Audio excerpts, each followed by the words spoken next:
Naam, hivi ndivyo ambavyo dakika 90 za mtanange huu zikimalizika hapa kwenye kiwanja cha Magirisi katika mashindano ya vyuo, huku Human Resource wakifanikiwa kuibuka na ushindi baada ya changamoto ya mikwaju ya penalty. Nipo na nahodha wa timu ya Human Resource ambao wamefanikiwa leo hii kubuka na ushindi. Mambo vipi? Fresh father. Unajisikiaje na ushindi, lakini hongera pia kwa mchezo? Asante sana.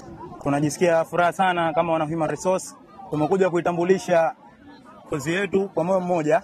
Tumejitolea. Najua tupo wengi sana katika kozi yetu, lakini sisi ndio ambao tumeaminiwa kuja kulipambania ili kusati letu. Tumejitolea kadri ilivyowezekana. Alhamdulillah tumepata ushindi wa mikwaju ya penalty.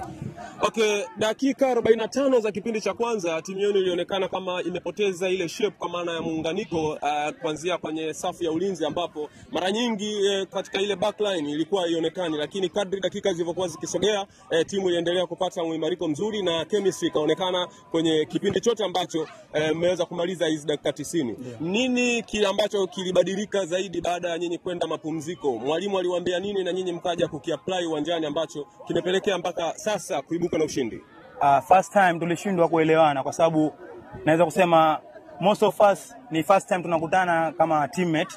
Umeona? Kwa sababu wengine wapo ambao tumeunganika mara ya kwanza kuwa ni team. As you know, timu ni lazima ikutane siku nyingi kufanya mazoezi kuweza kuelewana ni kitu gani tunafanya uwanjani, lakini sisi ndo mara yetu ya kwanza tunakutana.